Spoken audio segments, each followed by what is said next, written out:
Welcome to Season 4 of the Innovation Junkies podcast. In this season, you'll learn from successful innovators who have influential stories, practices, and strategies that will have your gears turning.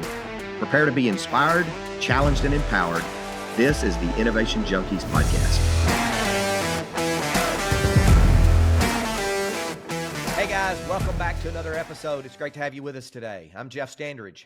Jeff Amrine here as well. What are we going to talk about today? Man, last week we talked about problem solving versus strategic thinking, more at an individual level. How do we become good problem solvers? How do we become good strategic thinkers? Today, I'd like to talk about strategy and how we use strategy to move our organizations forward. Yeah, that sounds great. You said it last week that most strategic plans are heavy on the plan part, but they're very light on the real strategy. And I think that's because, as we talked about in strategic thinking, strategies involve theories. They involve uncertainties, and by definition, they're uncomfortable. Yeah, no doubt about it. I mean, there's some hypotheticals involved. There's some prognostication involved. There may be various forms of analysis, but there's a lot of uncertainty typically. No doubt about it. Yeah, the best definition I can come up with for strategy is that it's a set of choices that positions your organization on a playing field or on numerous playing fields. And they're fields of your choice, but they're also on fields and in games where you feel like you can win. No doubt. And by necessity, there needs to be thought around both internal and external forces when you come up with strategy, right? It's the things that are internal that are going to help define what's in the realm of possible and what the constraints are. And there's external things which inevitably get into regulatory environment, business environment, geopolitical, competitive forces, et cetera. Yeah. So the prototypical SWOT analysis comes into play, right? Where you have strengths, weaknesses, opportunities, threats, right? And so strengths and weaknesses are those internal forces generally, and opportunities and threats tend to be those external forces. That's one, probably the most widely recognized tool that's used to try to dig in under and begin to understand potential strategy. What are some others that you use? Well, there's Porter's 5 forces is a good one, sometimes called steeple, and there's variations of that. It tends to be kind of risk and opportunity oriented when you go through that sort of an assessment. There's something called systems thinking, which is used frequently, which forces you in kind of Venn diagram to come up with the internal and the external forces, and you figure out where you fit and how those are going to be dealt with. All of them are in some ways are just variations of a SWOT framework. It's just ways of, it's kind of like the lean canvases when you're going through a thought process. It's really just a tool to categorize what you're dealing with so that you can have some time to think and make true strategic trade-offs and choices. Yeah. So we established last episode, that strategic thinking is about identifying the future and then backing into a plan to actually bring that future into reality. And so I like to describe it as a critical thought or reasoning process that helps us contemplate future possibilities. But strategy also has to be anchored in the mission of the organization's mission, vision, and values as well.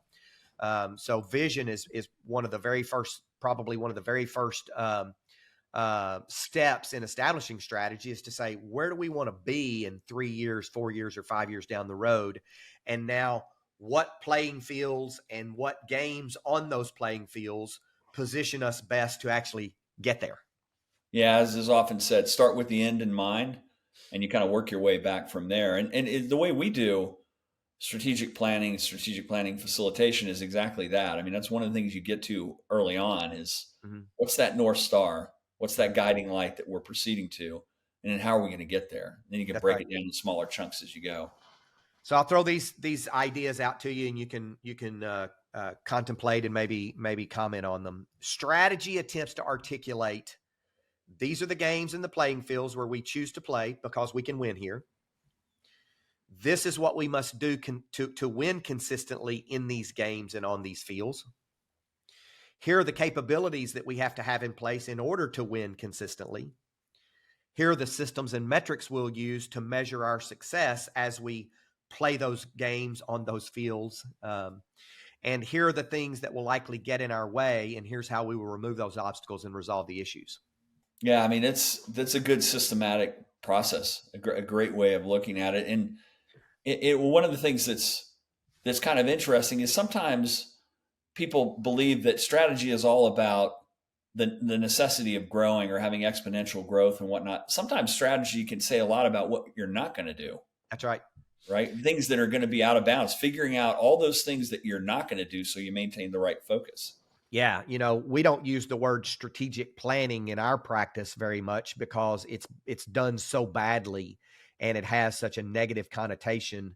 Visions of 3-ring binders that are 4 inches thick, sitting on a shelf, getting dusty, pages and pages and pages of small point fonts, trying to articulate everything that an organization does versus really trying to be discriminate in determining what's going to move us to where we actually want to go.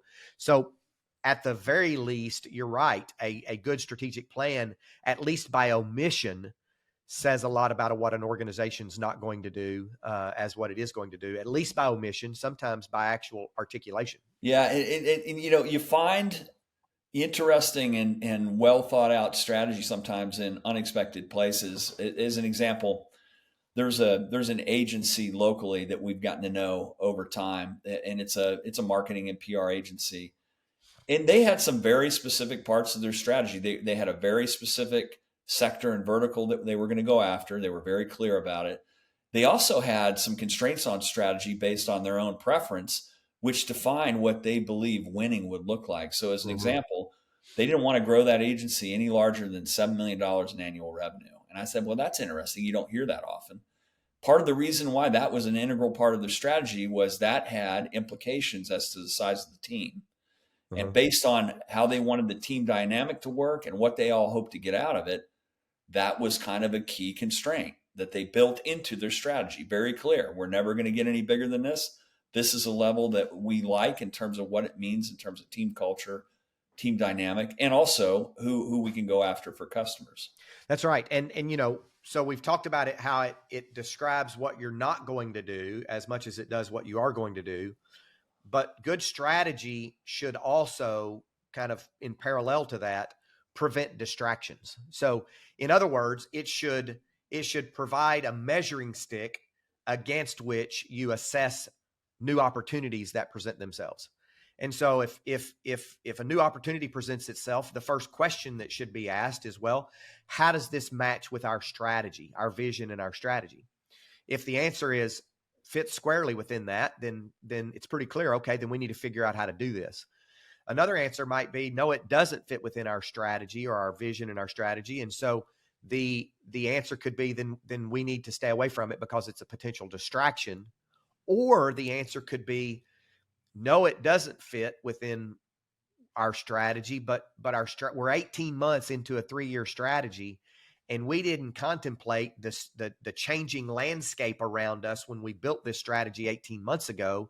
So maybe it's time to step back and relook at our strategy in light of this opportunity in the changing landscape. But the point is that it doesn't remove leadership judgment. Good strategy doesn't remove leadership judgment. It provides a framework within which to make better decisions about where we're going That's in the right. moment. I mean, done well, it provides sort of a discipline associated with how you assess whether something's a fit or not, or whether or not your strategy is still relevant. And a lot of times, the businesses that really have trouble are the ones that are constantly chasing shiny objects, and they dilute their effort on the things that are really important, or they don't have a good way of discerning what's really important because they really don't have a strategy. It's all been completely opportunistic. Yeah, my experience as well is that good strategy, good strategic growth plans tend to get overlooked and maybe fall by the wayside during periods of enormous growth. So, take immediate post COVID, some of the growth that we've experienced in the economy, just in the last, couple of years. But now we're starting to hit maybe a plateau. There's some pullback. The market's not really sure. It kind of goes forward, then it steps back. We've got inflation, and And so in uncertain economic times, we sometimes come to realize that our lack of a reliance on strategy gets us in trouble because we've been growing, and perhaps revenue growth covers over a lot of sins, so to speak. No doubt. And I'll tell you what, in terms of boom and bust cycles, whether it's in individual segments or overall, you see that a lot. There's times when you're just pouring more gas on the fire and going quick and doing what everybody else is doing because there's lots of space.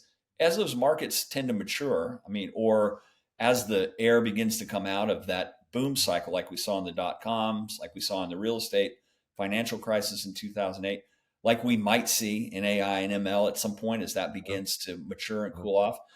The players who have had good strategic thought and good positioning and have thought about sustainability and have differentiation, they're going to be fine. The ones who aren't, they're going to get killed. And you Yeah. see it time and time and time again. I think we may see some of that within the electric vehicle space. Mhm. A Mhm. bunch of people have jumped on that bandwagon. There's been this skew in the market based on governmental forces driving people to go that way. At some point, they're going to look back and say, do we have the right strategy? Or Yeah. was Toyota right, for example? And they focus more on hybrids and plug-in electric hybrids rather than full EV. Just kind of a specific example there, but there hasn't always been a commitment to good strategic thought, and that tends to kill even good organizations if they don't spend the time on it. Yeah. So the underlying message there is, don't forget about strategy during great economic times, because if you're undisciplined during the great economic times, when something happens to change the economic landscape, you're going to be upside down before you know it. And those firms, those organizations that are good at strategy, in some ways, they kind of align with what Warren Buffett said. When others are fearful, be greedy. When others are greedy, be fearful. The best businesses are figuring out how to use their strategy to advantage during a downturn. That's right. And that's when they tend to take up more ground and really are ready for the next boom cycle because they're well positioned. Yeah. Versus hunkering down and trying to just go sideways for 24, 18, 24, 36 months till the economic, crisis passes. They take market share during a down economy because they've been planning and executing strategically. Exactly Very right. good. Any other thoughts on strategy and how to use it to move your organization forward? Well, I think it's got to be part of the thinking. It's got to be tied. We also talk a lot about strategy's got to be tied to an execution plan so that you can actually implement it. That's It's right. got to be connected into what you do every day if it's going to be something that helps you realize your vision. I think that's another key part of it. But it's a great topic. We can't talk too much about this. This is so Yeah. important. So just to kind of punctuate that a little bit, even though strategy is based in theories regarding the future, they're based on evidence that led us to those theories, but they still have to have coherent, doable action plans to execute and to actually act on those theories. Exactly right. Very good. Very good. Forward, back, path independent. Where are we going? Those are the components of strategy and how you can use those. And just to summarize one more time, they answer the questions that: what are the games and the playing fields where we're choosing to play because we think we can win there? What do we have to do consistently to win in those games? What are the capabilities we must have in place to win consistently? What are the systems and metrics we will use to measure our success? And what are the things that will likely get in our way, and how will we overcome those obstacles? Those are some of the key elements of strategy that we need to be thinking about when we're building out our strategic plans. Good stuff, Jeff. All right. This has been another episode of the Innovation Junkies podcast. Thank you for joining us, and we will see you in the next episode. Stay tuned. Don't miss the next one.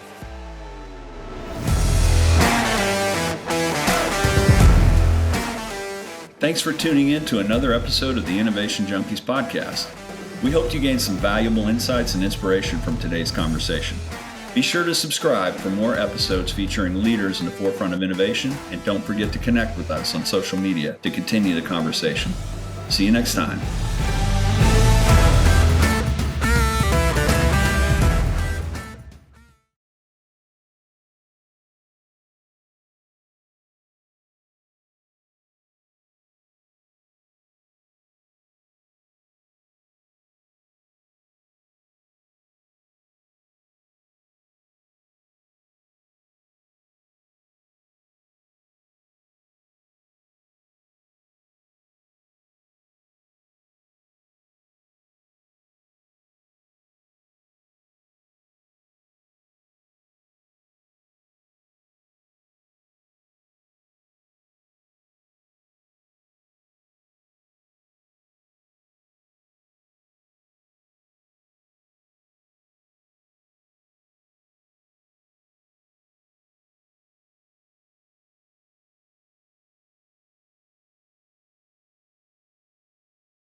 Sometimes people believe that strategy is all about the necessity of growing or having exponential growth and whatnot. Sometimes strategy can say a lot about what you're not going to do, things that are going to be out of bounds, figuring out all those things that you're not going to do so you maintain the right focus. We don't use the word strategic planning in our practice very much because it's done so badly and it has such a negative connotation, trying to articulate everything that an organization does versus really trying to be discriminate in determining what's going to move us to where we actually want to go.